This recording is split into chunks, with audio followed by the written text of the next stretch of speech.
on the quality of your life. Professor Will Hart of the University of Alabama conducted 4 experiments in which participants either recalled or experienced a positive, negative, or neutral event. They found that people who described the neutral event in ways that suggested it was ongoing actually felt more positive, and when they described a negative event in the same way, they experienced more negativity. In simple terms, the language you use to describe your circumstances determines how you see, experience, and participate in them, and dramatically affects how you deal with your life and confront problems, both big and small. The connection between what we say and how we feel has been known for hundreds, if not thousands of years. Philosophers like Wittgenstein, Heidegger, and Gadamer all knew of the importance and significance of language in our lives. Wittgenstein said, "The harmony between thought and reality can be found in the grammar of the language." The good news is, studies have continually found that positive self-talk can dramatically improve mood, boost confidence, increase productivity, and more, much more. In fact, as evidenced by Professor Hart and his studies, it can be one of the key components to a happy, successful life. The bad news is, the reverse is also true. Negative self-talk can not only put us in a bad mood, it can leave us feeling helpless. It can make small problems seem bigger, and even create problems where none existed before. Here's the breaking news. Your self-talk is fucking you over and in ways you can't even begin to imagine. With all of this in mind, let's get one thing clear. Even though this book is about using the right language to improve your life, I'm not suggesting you suddenly take on positive thinking or personal affirmations.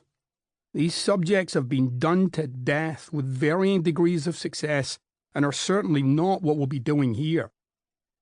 I won't ask you to tell yourself you're a tiger as a way to unleash your inner animal. Firstly, you're not a tiger. And secondly, well, you're not a tiger. This all may work for some people, but I'm much too Scottish for that. To me, being told to do these sort of things feels like being force-fed a bucket of maple syrup liberally sprinkled with bits of last year's candy canes.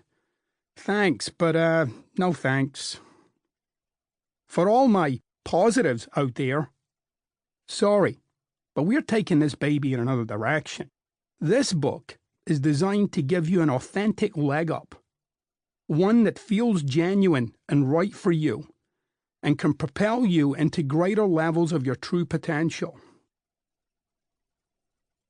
The difference between success and failure.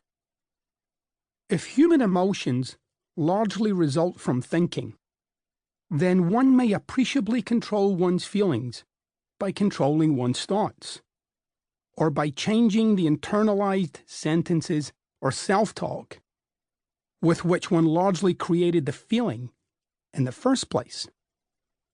That quote comes from Albert Ellis, one of the forefathers of modern psychology. Ellis found that how we think and talk about our experiences shifts the way we feel about them.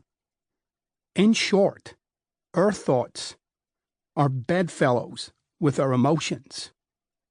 Ellis also found that the way we think can often be completely irrational. Consider how many times you've told yourself something like, "I'm so stupid. I always mess things up. My life is over." Or some negative description of an event like, "This is the worst thing that's ever happened to me." Raise your hand if you've ever completely overreacted to something that in hindsight barely registered on the important-o-meter. Okay, put your hand down. People are watching. You're starting to look a bit silly. If you look back, you'll see that in the instant before that seemingly random overreaction, you had a flash of outrageous self-talk. Bang. and off you go.